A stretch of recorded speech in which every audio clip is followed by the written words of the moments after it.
Today we're on Isaiah chapter 2, verse 22, which has the Hebrew word ki. And on this channel, we're suggesting that it should be translated as either the conditional conjunction if or the complementizer that. Now, if you don't know what a complementizer is, I'm putting a link in the top right-hand corner where you can see an explanation as to what complementizers are. Now, let's dive in. The first thing you'll notice is that there is no verse 22 in the Septuagint. That's the earliest translation into Greek of the Hebrew Bible. And the verse just is not there. So either the translators accidentally skipped it, or they were working with a manuscript that was an earlier edition of the book of Isaiah.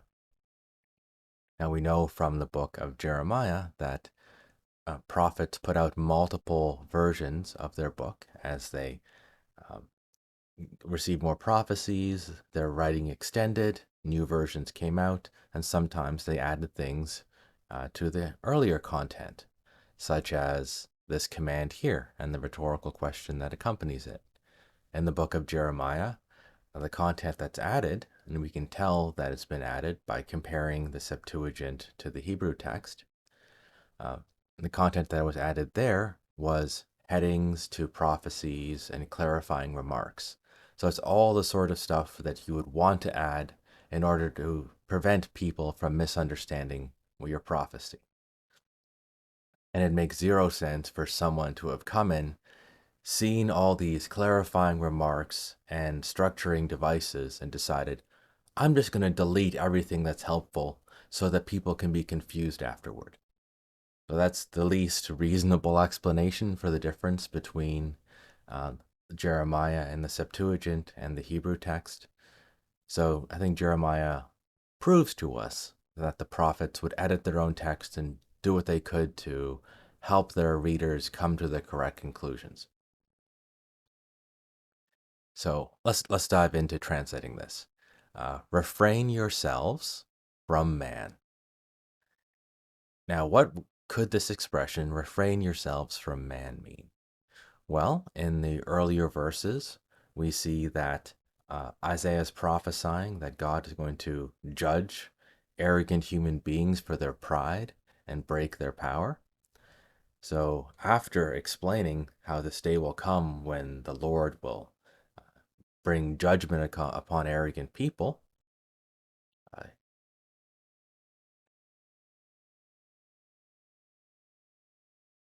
Isaiah then says, stop, refrain yourselves from them. It's like, stop going to them for help. They're just human beings. Look to God. And we see he continues with this relative clause, who in his nostrils is breath. So that should make us think of Genesis chapter 2 when God breathed the breath of life into man. So humanity relies on God's breath of life. So man relies on God. And Israel is relying on man who relies on God, which is just silly. Simply rely on God. Don't rely on rebellious human beings who are relying on God. God can take his breath of life away at any time. Human beings are not a superior source of security to the Lord himself. And then key, uh, in what, but this is probably another way of saying why is he regarded or thought of. So in the context of what's going on, they're looking to human beings, they're giving regard to human beings instead of to God. And Isaiah says, stop it. Why should man be given regard? Look to God. It's ridiculous to turn to man when you could be looking to God directly. So how should we understand key here? We only really have one option, and that is as giving the context for understanding the command. So in Spanish, it's very common for a person to say something like, be quiet, that, can't you see that my heart is breaking? So the fact that the person's heart is breaking gives sense or gives the necessary context to understand the command to be quiet. So here, the command to stop, to refrain themselves from man, is to be understood in light of this rhetorical question. Why should he be thought of? Well, a rhetorical question is really a way of making an assertion in the form of a question. So he should not be thought of. There's no actual reason to give thought to man when you have the possibility of turning to God as the being to rely upon. Now, the reason I'm saying that it can only be this is that we have two different clause types. We have an imperative clause type. That's the command, stop regarding man. And we have an interrogative clause type. That's the rhetorical question, why should he be esteemed? And it's only this type of Spanish complement construction that allows two different clause types. We can't translate it as for because we don't believe that the Hebrew word ki is ever translatable as for or because. That is a mistaken notion coming from misunderstanding these constructions.